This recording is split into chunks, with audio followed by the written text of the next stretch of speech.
तो गाइस अभी मैंने केसिंग लगा दिया और लगाते हैं हम अभी बैटरी की कनेक्टर। अब देख सकते हैं मैंने बैटरी की कनेक्टर भी लगा दिया और ढक्कन लगा देते हैं हम अभी और पेच लगा देते हैं ढक्कन का एक करके।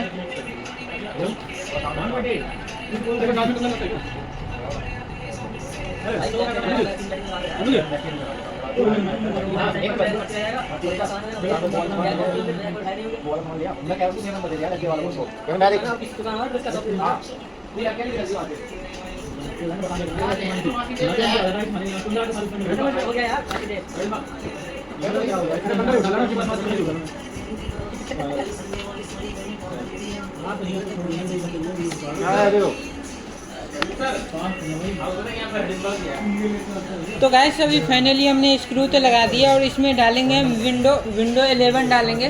तो चलिए अभी हम विंडो 11 इसमें इंस्टॉल करते हैं।